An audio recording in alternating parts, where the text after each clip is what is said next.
Welcome back. What? Are you Welcome back to the Gopher's Workshop. so fucking slow?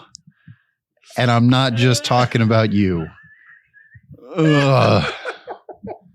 I'm your host, Aaron, and joining me as always is my fellow host, Korea. You know, that's specially requested nowadays. I understand. I'm the nerve, and you just fucking gotta fuck with me. I understand. All right, Gotta cool. push that nerve. I'm pretty sure I said those things too early, but whatever. We're not monetized anyway. What happens if we are, Chris? No money for this video. Anyway. So, today, Chris has some opinions. I've heard a lot of them off air. Let's hear them on air. I want to announce today's episode. You ready? Is it screaming into the void? Because I'm pretty sure that's what I'm doing. No, it's a very famous superhero from All That. If you're old enough to remember that show. I do remember all that. Super Dude. I don't remember that. Okay, cool. It was Keenan's character, Super Dude. It was a Superman wannabe guy. Now that you mention it, it's starting to ring a bell, and I thought I blocked out enough of the 90s. Apparently not. Nah, okay. Not with me around, bub. So anyway, today's episode is about Super Dude.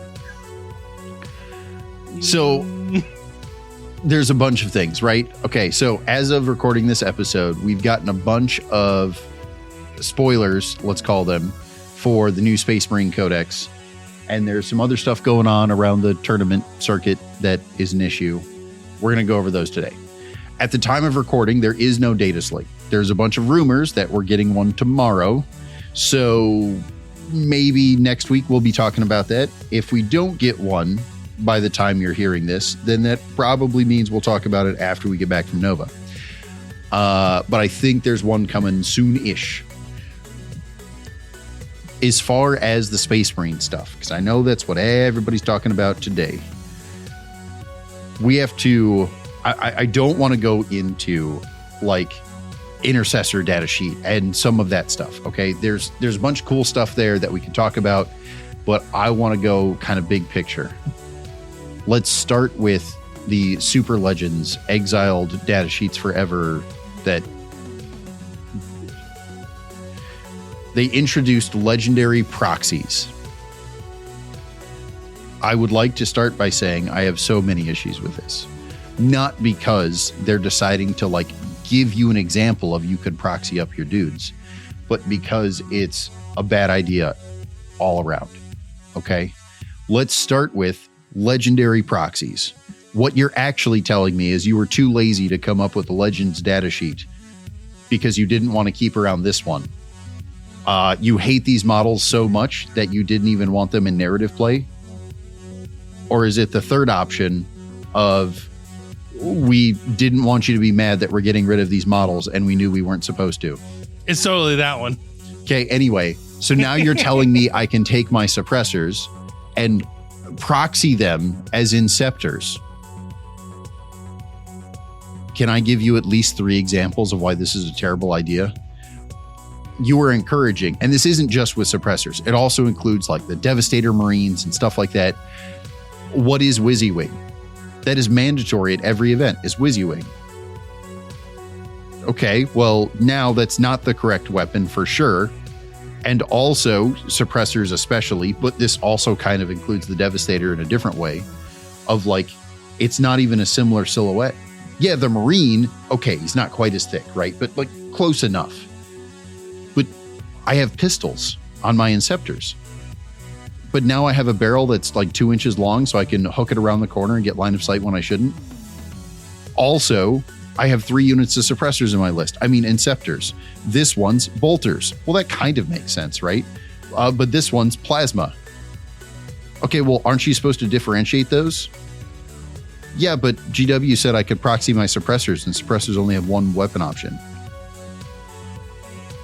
Okay, so now as the TO, I have to now say that, yes, GW said you're allowed to proxy those, but only if you take the bolter variant or not at all because it's confusing.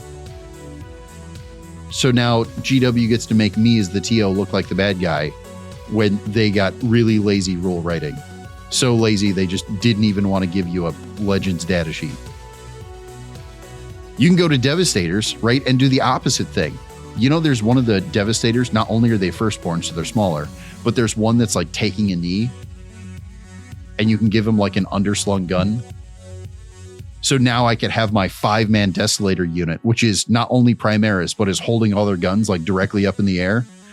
Now I can swap them all out with firstborn Space Marines taking a knee with an underslung gun. So they're half the height and can hide behind anything. Yeah, it's not modeling for advantage because A, GW model 100% of the way. And B, GW said I could proxy these. Also, it's not like it's going to be expensive. All those are about to become like $1 a piece on eBay since they're getting Legends. Just saying. Like, GW did not think this through. I'm gonna start calling you the fun sponge. You're ruining everybody's plans. GW got lazy and didn't want to use the current data sheet as a Legends data sheet. Why? Because they knew it was reasonable. It is good. People will attempt to take this. It is like, we don't want to make this Legends because people will try to take it. Well, I need you to change the Legends data sheet then. I don't want to do that. It's going to Legends. The whole purpose of putting it to Legends is I don't want to do any work. Okay, well then we need to come up with Super Legends. How do we make this exilable and just forgotten about forever without getting yelled at? We'll tell people we're going to do a legendary proxy. Okay, cool. This is awful. Anyway, on other Space Marine news, we got a bunch of regular Legends coming. Oof. For those of you who looked at the article, I encourage you to take a second look at the article because they actually updated the list like 24 hours later, which is funny in its own. I have an issue with the list, mostly because I think the list is deceptive. Okay, so for starters, they said Legends Dreadnoughts. Okay, but also there's an Iron Hands Dreadnought and a Venerable Dreadnought. And you know what? The Venerable Dreadnought's only in Space Wolves, but also, like, what does Dreadnought mean? Yep. Okay, cool. They're getting rid of the Predators. It's fine. They're getting rid of Razorbacks. We all expected that. No big deal. They're getting rid of Centurions. No one's mad about it. It's fine. Like, it's for those of us who own them, that sucks because they were not necessarily a cheap kit, but that's fine, right? They felt out of place in Marines to begin with. We're losing the Vindicator. Let me tell you how this, I think it's deceptive. Here's why I say that. There is zero chance they're actually getting rid of the Vindicator. It was probably one of the like top 3 best selling Space Marine tanks. Like, obviously the Gladiator was first, no questions asked. Now, maybe it's the Land Raider, maybe it's the Vindicator. They both sold really well. I guess if you include the Dreadnoughts as vehicles, because I'm supposed to, maybe they were higher than the Vindicator for some of the variants. Still, the Vindicator sold well. So they didn't do this because it wasn't selling well, which you could totally make the argument for, like, there was things in the codex that nobody uses that sell way worse that they could have gotten rid of, and no one would have been upset because hardly anyone cares about them. But they didn't do that. They got rid of the Vindicator because arguably it's on a Rhino chassis. What I think this actually means is they're telling you the Vindicator's Legends. The reason they're convincing you to do this, or they're convincing you this is okay, is because they want everyone to get rid of their Vindicators. Sell them off, smash them up, use them for basing or, you know, something like that, display boards. Just forget about them. Throw them away. Who knows?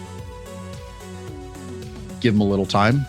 Oh, look, they're coming out with this new tank that has a siege cannon on it. There's no way. Like, for all of GW's faults, they know how to make money. If this is true, why, in all that is holy, would they get rid of the Vindicator even like 6 data sheets before they get rid of something like a Firestrike servo turret? Yep. That thing sells so much worse. I'm not saying they should get rid of the ATV, but do you know how many people bitched and complained about how they didn't like the way the ATV looked? There's so many things they could have done instead, but they got rid of an actually good selling tank. The only way this makes any amount of sense is if they're just saying, hey, forget about this tank, so that when I bring out the new siege cannon tank, Vindicator 2.0, everyone will buy the new version because they've forgotten where they placed their old Vindicator, or they've already sold it off, or whatever else, and now you don't have one. Buy the new one. So I don't think the Vindicator is actually going anywhere. I think it's temporarily Legends. Now, does the new version of the Vindicator, probably a hover tank like the Gladiator or something like that? Yes, probably. Is it different? 100%. Is it different enough that you couldn't use the old Vindicator as a reasonable like equivalent? I don't think so, but we'll see. Moving on. Space Marines as a whole is getting mountains of updates. There's a video they put out where they basically said, like, Space Marines is going to be a standalone codex. We're not doing supplements this time, which is significant for a lot of chapters. Anything beyond this is going to be speculation, okay? We don't have enough information. Yes, we know that, like, Space Wolf, Blood Angels, Dark Knight, they're all going to get their own codex. We know that they're going to get their own army rule because they're their own codex. I have no idea how many other changes are going to happen, okay? We could speculate and say, like, oh, well, everyone's going to get intercessors, right? But is the rule, like the data sheet rule for intercessors, going to be the same or different when we go from Space Marines to Space Wolves to, like, again, Space Wolves being a good example, do we actually get intercessors at all? Or are they hard gone forever and Grey Hunters is your only option? I mean, maybe. If you look at your current army rule and like the way things like synergize with basic Marines, they don't. Correct. So there's a really good argument for no, you don't get them. Right. So now if this is true, now what other options or questions does that bring up for the other chapters? Like, again, I'm not saying I know any information. This is all speculation, but like Blood Angels, do you get Vanguard vets, or do they say you don't actually get those because you have an alternate jump pack unit? You already have a unit that gets lethal hits. It's called Lamarte's attached to, you know. Yeah, because I mean, you have Death Company and JPI and Sanguinary Guard. Maybe they just forget to put Vanguard vets even in your thing.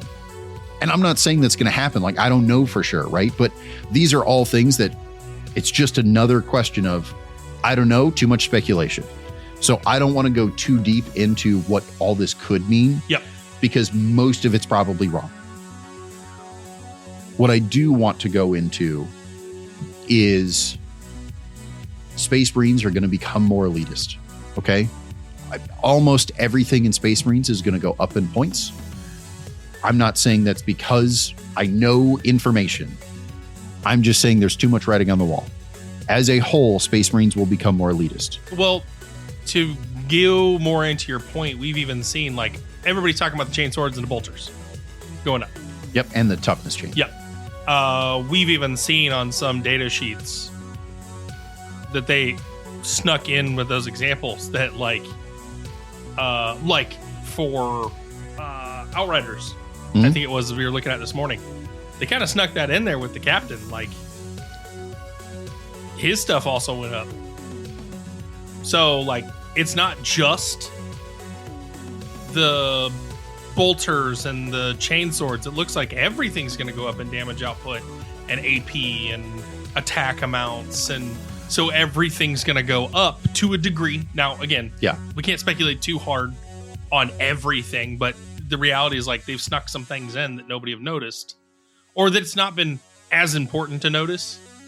things are changing as across the board.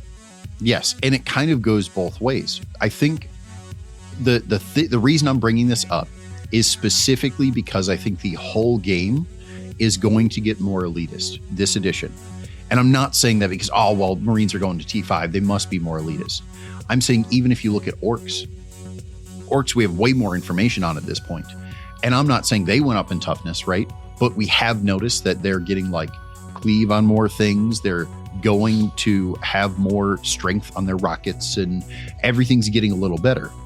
Well, then we saw the points. And while some things have stayed similar points, right?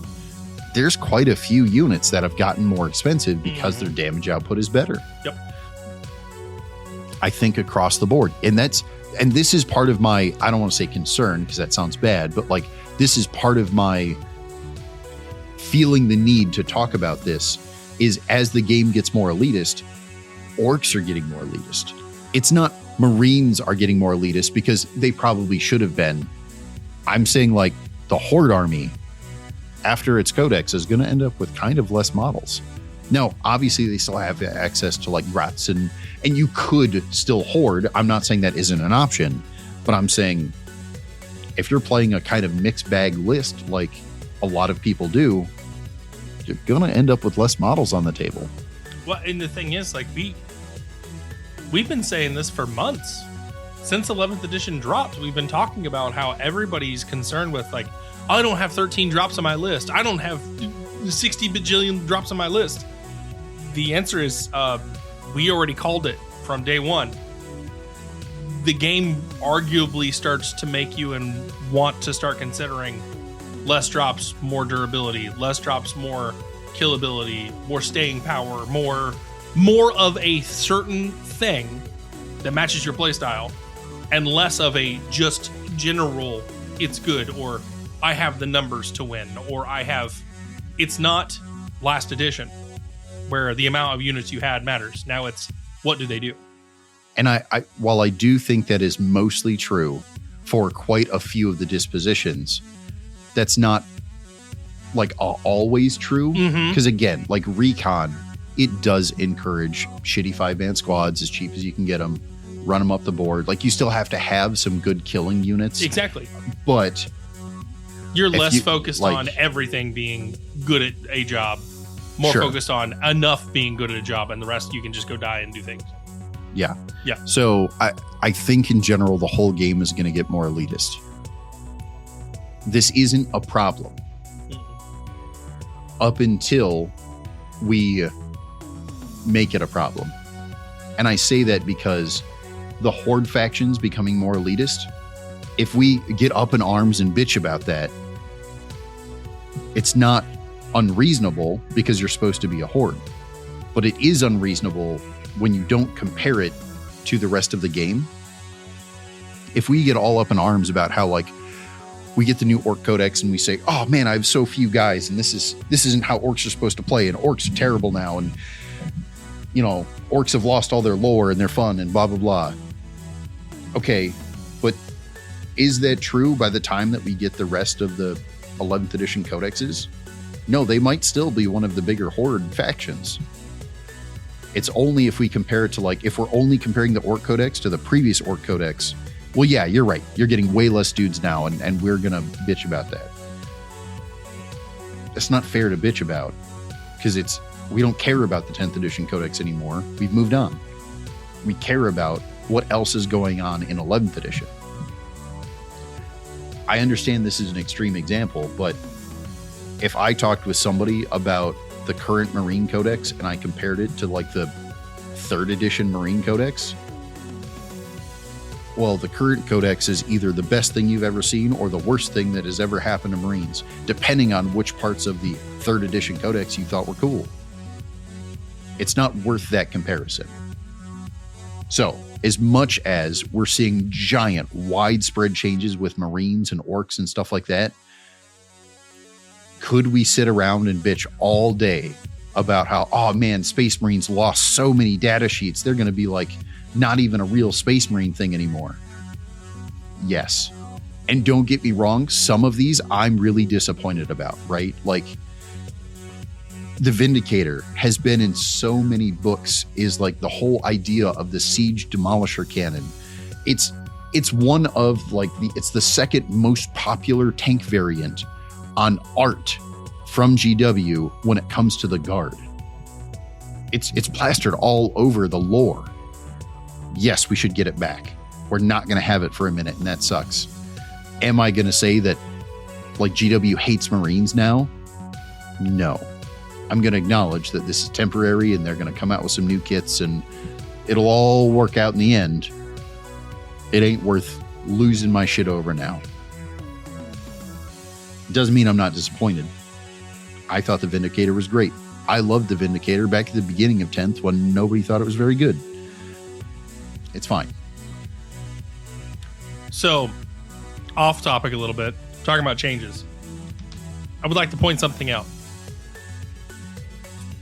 And this is gonna sound like a complaint, but I'm actually excited for this. With the Legends of the Rhino. Well, not the Rhino. Sorry. All the Rhino variants. All the Rhino variants. But yes. Comes the inevitable doom of something I love, and most Blood Angel players love. The Ball Predator. It's gone. For sure gone. Which means we now have, out of all the supplemental factions, the least amount of actual kits. Again, that's a matter of perspective.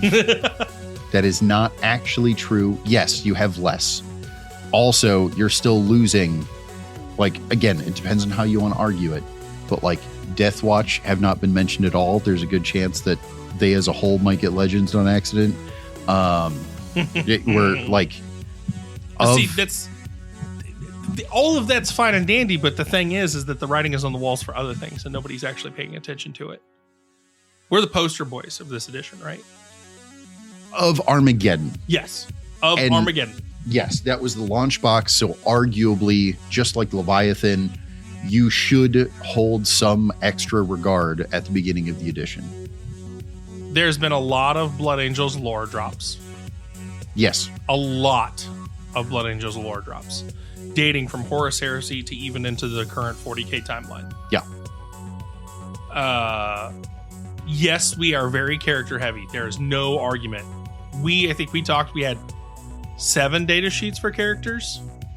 Like, not data sheets, sorry, 7 models. Yeah. Several named versions, right? Mm-hmm. Over the years, we've lost a lot of our name variants. Over the years, we've lost a lot of our individual unit variants. With all the lore drops and everything else, and the fact that we're like the poster child of 11th, like box launch, right? What I'm saying is that I feel like there's going to be a big shift, and where you're going into, like, I think like when the codexes drop and stuff, we're going to get like individualized units. Like, what do Assault Intercessors do in Blood Angels variant now? Mm-hmm. I think it's more than that. This edition as a whole, and again, this is all pure speculation. I know nothing, right? This whole edition has been bringing back a lot of old things, a lot of old stuff. We're dropping a lot of lore that's Horus Heresy focused Blood Angels. We're dropping a lot of like into 40k to bring some of that Horus Heresy lore into current time frames. There's a lot of this that kind of writing on the wall says we're getting a lot of old stuff back across the board, not just Blood Angels, but across the board. Well, so I won't call it getting old stuff back per se. However, I do think there's a distinct shift in how they are pointing things that is reminiscent of how it used to be. Mm-hmm. We are starting to see, and this is mostly an 11th edition thing, but we're starting to see a lot of, okay, this is how much your Terminator costs. But if you take a Storm Shield, it's an extra 5 points. Here's how much your dudes cost. But if you take a Thunderhammer, that's an extra 5 points. This is how it used to be, right? Like, things were arguably both more balanced and less balanced back in the day, depending on how you looked at it. But when it came to the war gear, it seemed very balanced before, because it used to be, okay, your guardsman costs you 4 points a model, but every time you take a melt-a-gun, that's an extra 5 points. And it was like, yeah, well, the melt-a-gun's good. I'll pay an extra 5 points for that. That makes sense. That made the war gear feel like it was very balanced. Mm-hmm. And I'm not saying they didn't make mistakes. And why does a Thunderhammer cost 15 points on a captain? That's too much. But that is reminiscent of some old stuff. And now that we're seeing that, I think that is going to happen across the edition with all the codex updates. Well, I mean, at you're a getting minimum. Captain on bike. We got the what I always get confused is Land Speeder, right? I don't know where you're going. It's the little one that came out of the box. I always it's a land speeder. Okay, yeah. It always screws with me because you got the storm speeder, land speeder, freaking speeder, little guy. We got that back. That was an old Legends unit. Again, I'm not saying we're getting all the Legends back. Get a super. No, I'm saying it's kind of like they're meshing new with old to not only make the old veteran players feel more comfortable and excited for the newest updates and everything else, but also your newer players and welcoming new players. It's something they also can get excited about. It's kind of what all this feels like. Sure. With the lore drops, and now you're but nobody's talked about Blood Angels for a while. When it came to I think it was the last time we talked about it was 7th edition launch boxes was when, was it?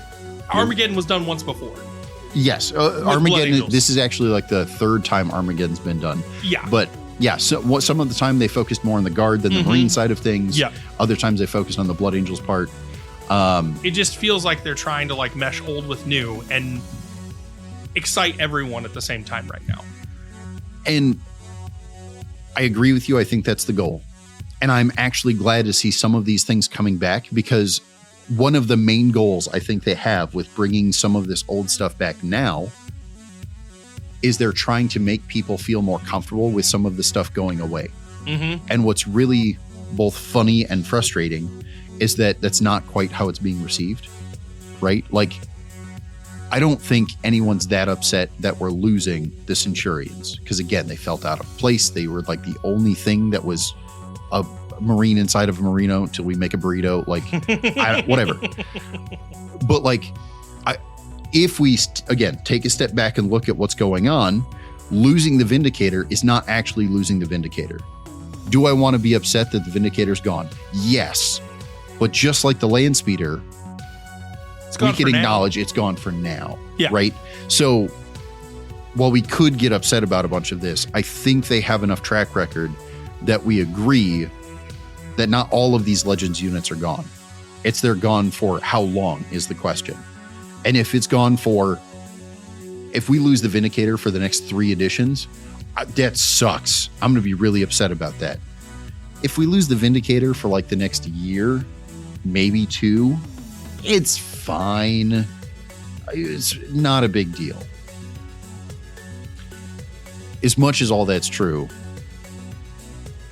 I'm still very concerned personally about how quickly we're losing unique things and it's getting replaced with generic things. And that does concern me. I am, again, I have no idea, but I am desperate at this point for when we get our codex. I really hope the Blood Angel Assault Intercessors do not do the same thing as the regular Marine Assault Intercessors. If they do the same thing, am I upset? No. But it's kind of just taken away from being Blood Angels. Correct. But my point is it's taken away from everybody. Yeah. What do Imperial Fists do? Whatever the detachment you take says. Right? Playing Imperial Fist, you never actually feel that special. Even when you take the detachment, where if you specifically take Darneth, then you get this bonus ability. You're still looking at it yeah, but it's all generic Space Marine stuff that I took. Correct. And also, it's not just that it's Imperial Fist don't have a specialty unit. It's that your list, you could swap out Darneth with Canik Var, and it's kind of the same. It's not really that different. Well, then what do Imperial Fists do? Right? And I understand they're a Codex compliant chapter, and one of the main arguments is all the Codex compliant chapters are similar enough because they're restricted by the Codex. And I'm not mad that Imperial Fists aren't so unique they feel like they're the coolest thing when you play them. It's more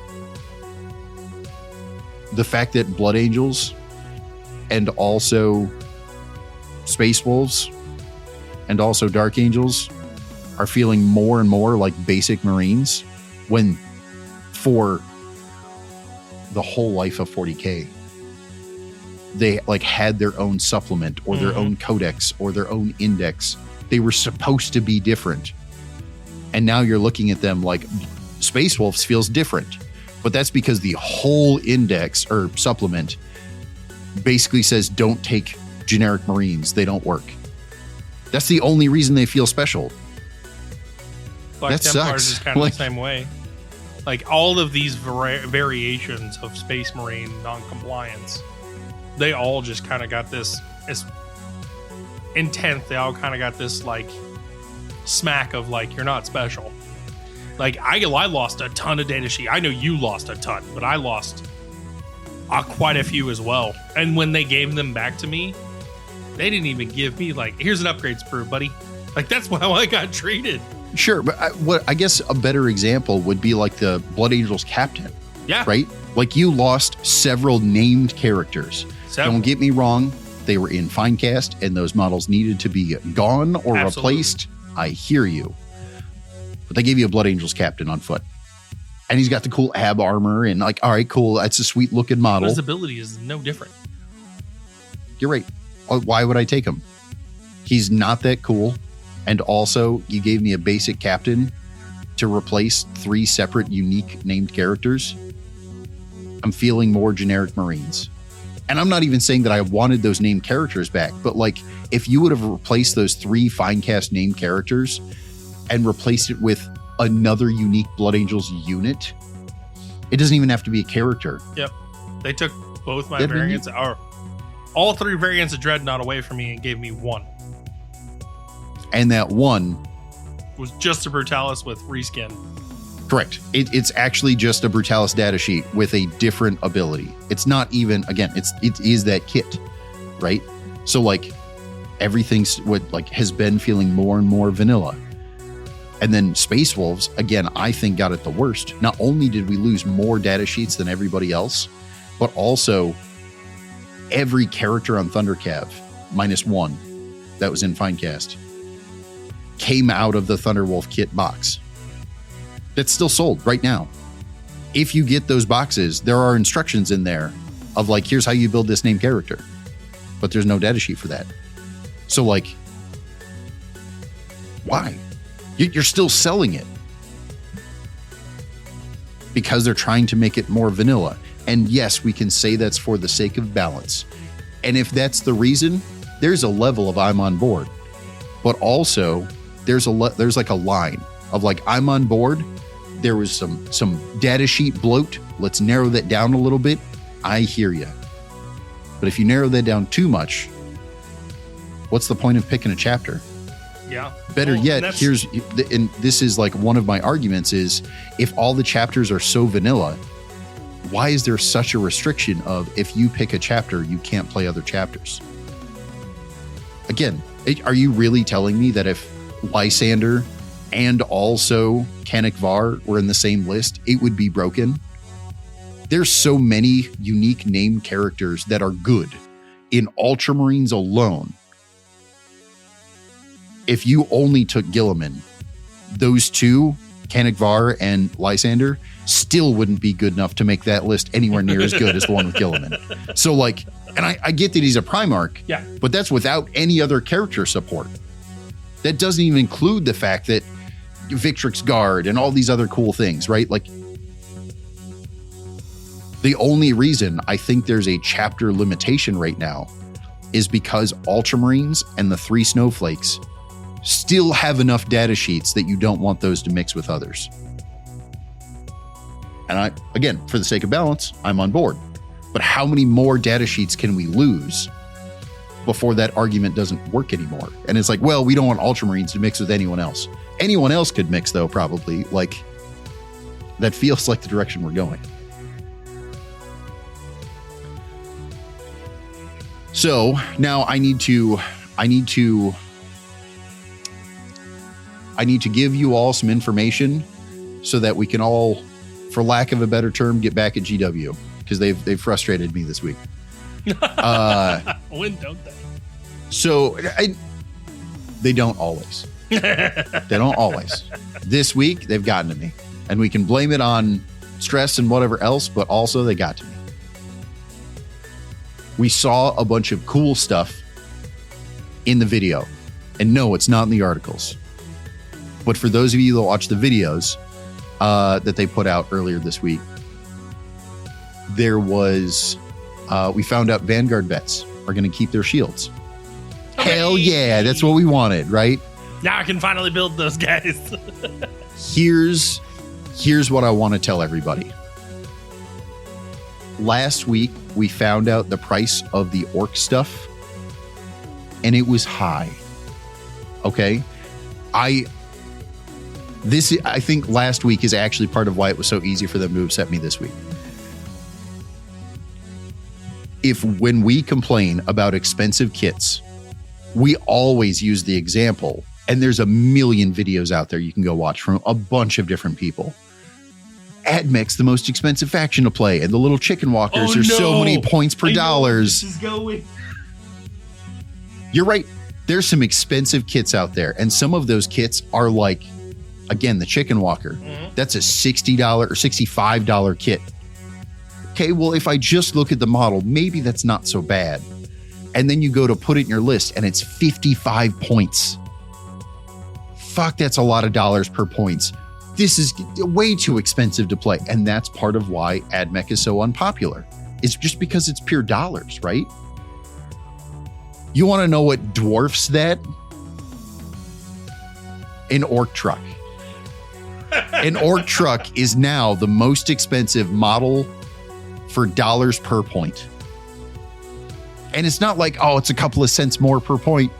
No, it's way more per point.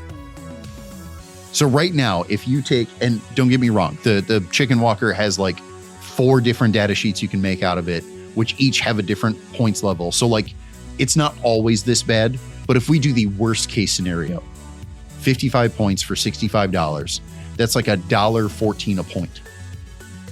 That ain't cheap, especially when you're considering your list is supposed to be 2,000 points. They're not all that bad, but it's not good. Orc truck, still 60 points. $80. Holy crap. Don't get me wrong. It's a cool looking kit. The kit they already said, I haven't seen it yet.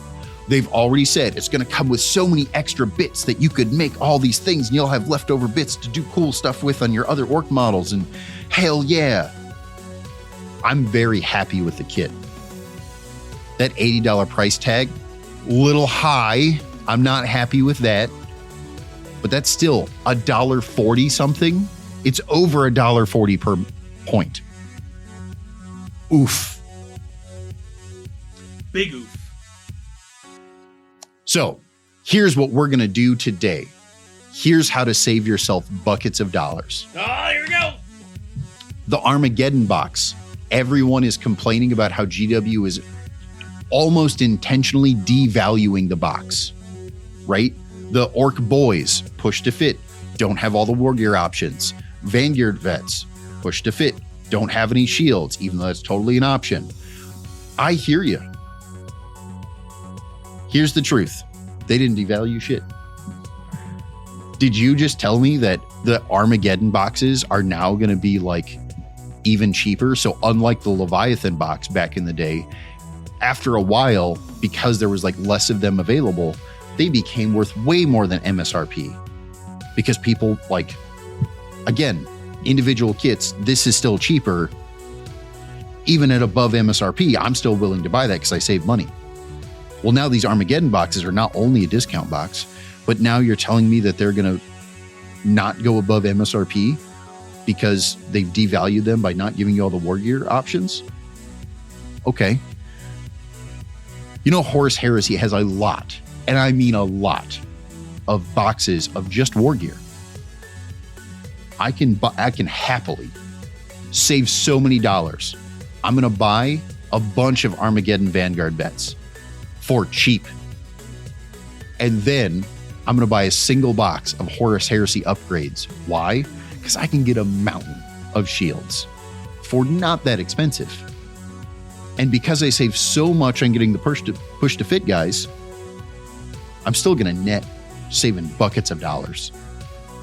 Now, I'm not saying the Vanguard vets are going to be an Orc Truck $80 box, right? They're going to be cheaper than that. They're probably still going to be 60, 65, 70 if we're really unlucky. But I'm going to buy the Vanguard, and this is what I'm selling them for at Nova, right? I can buy a whole kit of Armageddon Vanguard vets and not 3D print some shields. And I'm going to be all in, what, $30? Maybe $40 if my friend charges me for the shield 3D prints because I bought them off Etsy or something. I'm looking at it right now. A Breacher upgrade sprue with 10 shields. MSRP's at $48.50. Okay. And again, that is the more expensive version of shields, I would like to point out. That's probably actually the most expensive version of shields you could purchase. You can get them for way cheaper. Again, you can go on Etsy and get Blood Angels specific heraldry on the front of your shields. And how much is it going to cost you? What, maybe $1 a shield?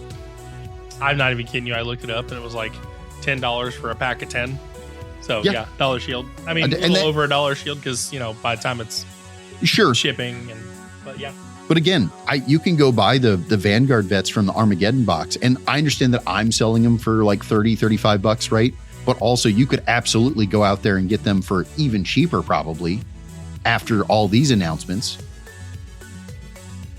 You're going to buy a brand new box from GW in a couple of weeks. I mean, a month, whatever.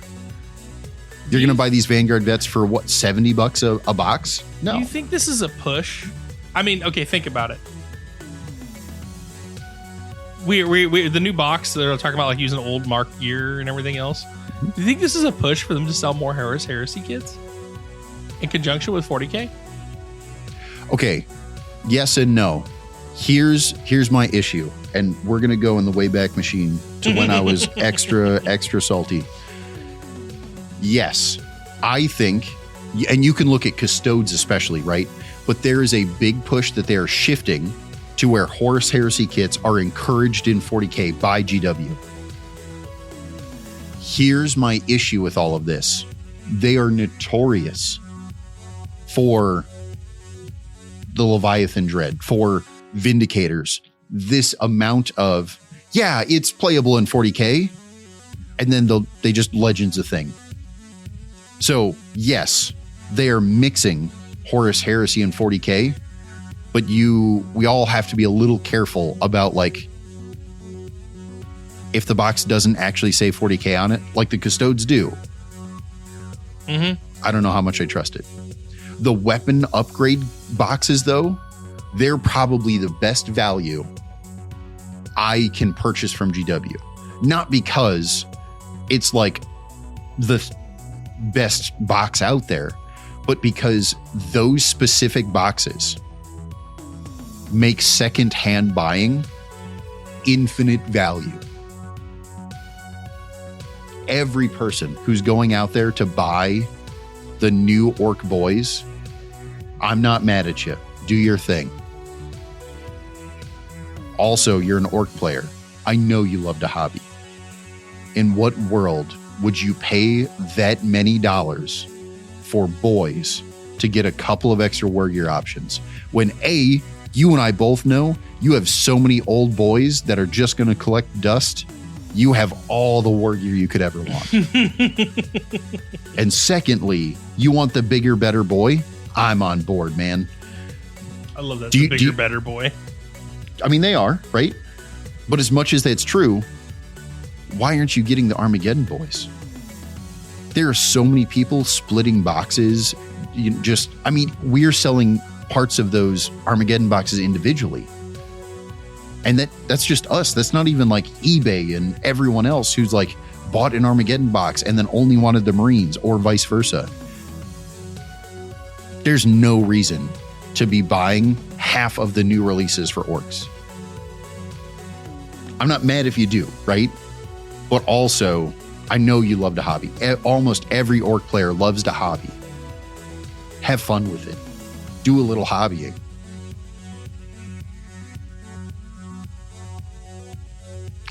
I'm looking at some of these upgrades, Bruce. If you haven't looked at some of these Horus Heresy upgrades, you need to. Some of these are dope. Yep. I have so many kit bashing ideas. Now, be a little careful with that when you're looking at GW's website. The ones that say expert kits, those are Forge World. Okay?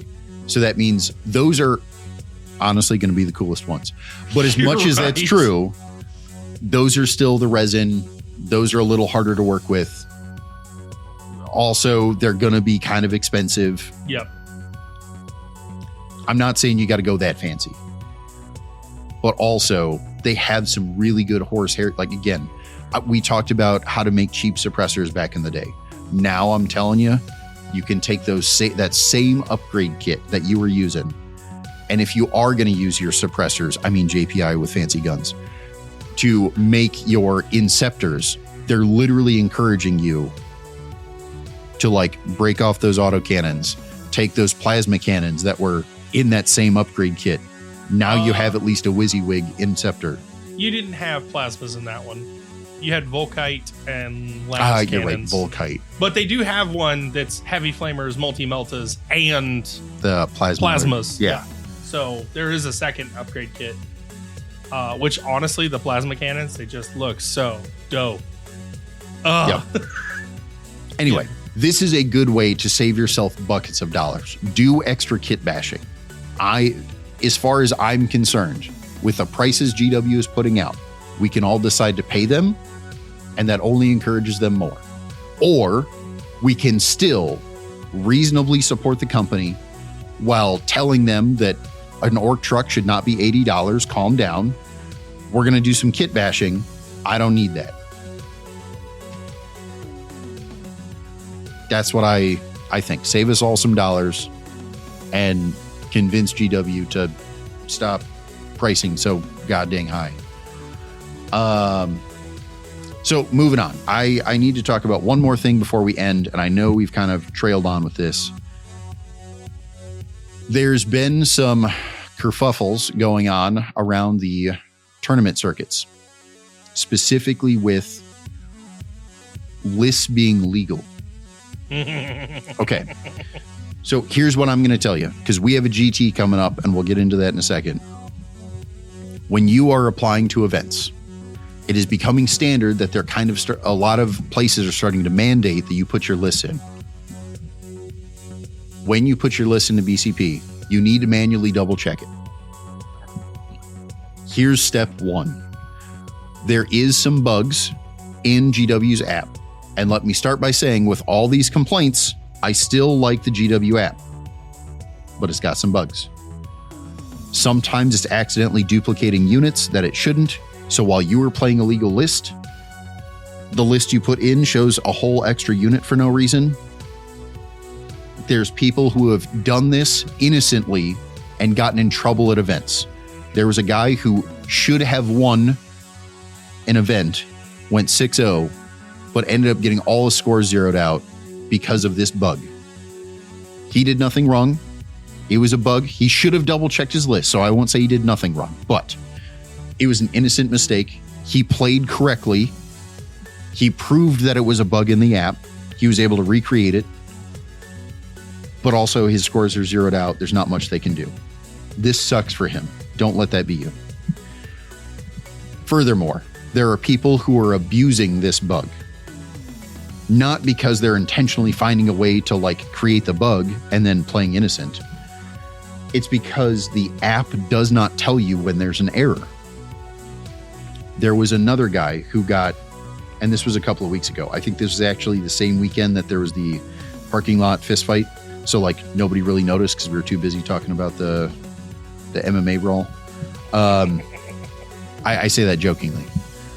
But there was a guy who was cheating. he put on multiple war gear that he wasn't supposed to put on. And this wasn't like I added the thing I wanted, I forgot to take off the other. Because during the games, it was recorded that he was using both pieces of war gear. He actually got caught cheating for a separate reason because he played a support character and didn't attach it to a unit. So like a lot of people were saying like, oh, he's innocent in this too. He just didn't realize it was support. He thought it was a leader. Okay, first off, it's your faction, your list, you know better. Regardless of that, that doesn't explain why you were playing both pieces of war gear on this other guy when you're only allowed to have one. So he ended up getting actually like in trouble for cheating. Regardless of that. Here's my issue. Yes, the app has bugs. Yes, there's things that could be better. This, I'm blaming on GW. Not just because I'm already upset with them for $80 trucks and whatever else. I'm upset with them because, and we tested this, not only is there bugs for potentially putting my list into BCP, but when I link a game, we're playing a game, me and you, we link using the GW app. So only GW's app is involved. It never tells you my war gear options.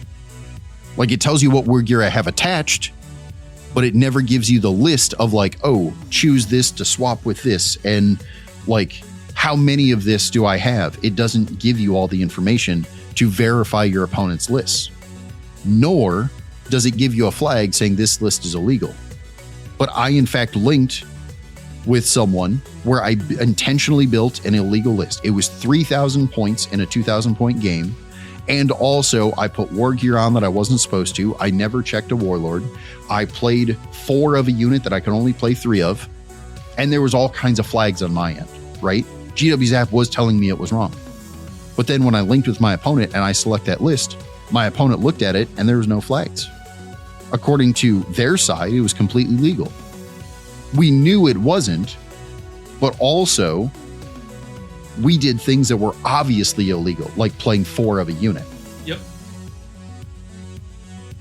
If my opponent looks at my list and says, and I tell them, oh, I'm playing such and such detachment that lets me turn this into battle line. Or, this detachment, I took an enhancement that says I'm allowed to, attach this character to a unit I wasn't supposed to. How do they verify any of that? They can't. And that's a failure on GW. Because as a tournament organizer, if we run a GT and I'm running a small GT, we got 50, 60 people here. Do you know how long it's going to take me to go through everyone's list? And that means I know every faction, but I'm able to verify everybody's list and make sure it's not illegal. I got like a whole week. I got like a whole 50-hour week to verify everybody's list. That's unreasonable. So if you're looking at these events that have 300 some people, I'm not mad at the TOs for, oh, you didn't realize their list was illegal until after the end of the event when they were like in the top 10 and you double checked lists and you had to, after the fact, like zero out their scores. I'm not mad at the TOs. I am a little mad at the players because either A, you were intentionally cheating and we should all be mad at you, or it was an honest mistake, but why weren't you double checking your list anyway? It's kind of known that there's this bug. Okay, I'm a little upset at the player. But I'm really upset at GW because, again, they are encouraging us to use the app. They're working with BCP to make it easier to link your lists in there. So like, why isn't BCP upset about this? Of you're making, BCP look bad because of this bug and you told us to support you and we did, right? Vice versa. Why are we like getting mad at some of these players for cheating but GW let me? Like GW damn near encouraged me. And I'm not trying to pick a fight with GW, but like if I built an illegal list, why does it let me play it? Why does it let me upload it? Why does it let me link with my opponent and then it refuses it? Like if I link a game with you, you're able to see my data sheets. Okay, cool. You're able to see almost the entire data sheet. They show you, here's the war gear for melee and ranged, and here's the stat line and the abilities. But you intentionally took away the war gear section. But why? It could have been lazy coding, and it would have been more correct.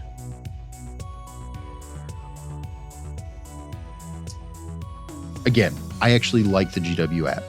I think by the time we get to even the middle of the edition, I'm going to love the crap out of all of this. Mm-hmm. I do think GW is trying. It is a little frustrating to see that they're trying in places that don't matter right this second. Correct. There's definitely, we've talked about it last episode and the episode before that. There are a lot more places that we could be focusing fire that seem way more relevant and prevalent right now. We still have no answer on this terrain. None.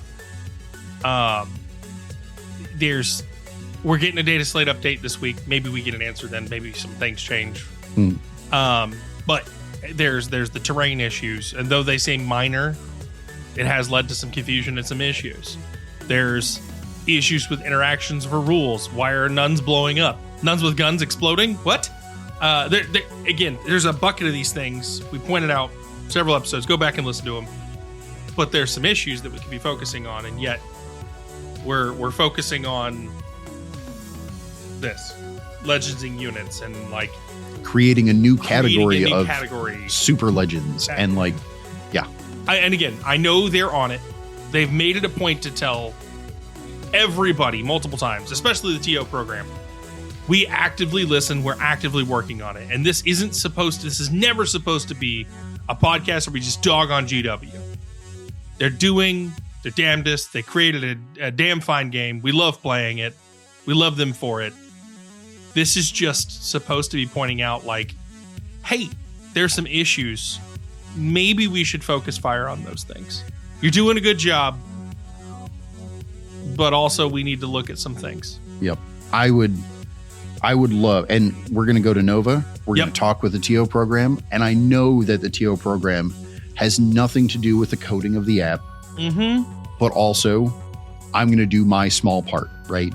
I'm going to talk to them and be like, hey, for the sake of tournaments and tournament organizers, can you really try to send an email or talk to somebody about flagging illegal lists when you link inside the 40K app? Or, when you go to link it to BCP, can you put the errors that the app already recognizes and put them as a part of the text block or something, so that like, at least now when they delete it, you know that they're cheating instead of, oh, I honestly didn't know sort of thing, right?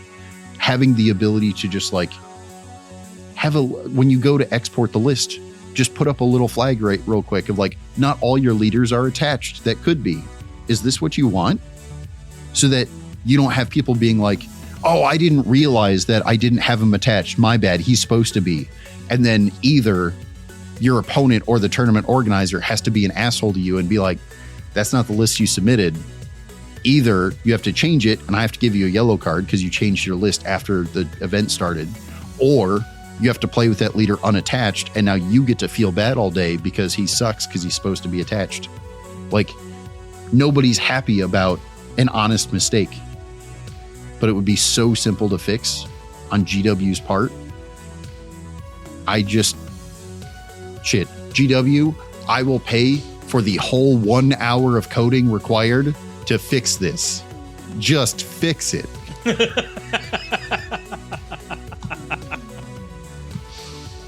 Well, on that note, I don't want to pay for that, so we're going to end this episode. So, again, before we close anything out, we love you, GW. You're doing your best. Can we focus a little bit on some other things? That's what these episodes are about. Yeah. That being said, you want to talk about some other people we love? Yeah, let's do that. Oh, some patrons. So, we have to thank our patrons, starting with our guardsman patrons, Sergeant Matt's Mini Minute, Captain Beefalo, Andy. In spirit. Then we have to thank our White Shield Guardsman patrons, Mitch, Nicodemus, ta. He knows. And Stephen Grace. And our Servo Skull patrons, Des and Renee. So thank you to our lovely patrons, because without you, Chris would just stare at books all day and read rules and just scream into the corners of our office about how much this is bullcrap. If we didn't have a podcast to do, I would just strangle Aaron. I mean, thanks for the podcast. Now I really found a new way to appreciate our patrons and our listeners. Thank you. You know what? Keep going. More would be nice. Speaking of which, I don't like strangling. When it comes to patrons, we appreciate all who's here.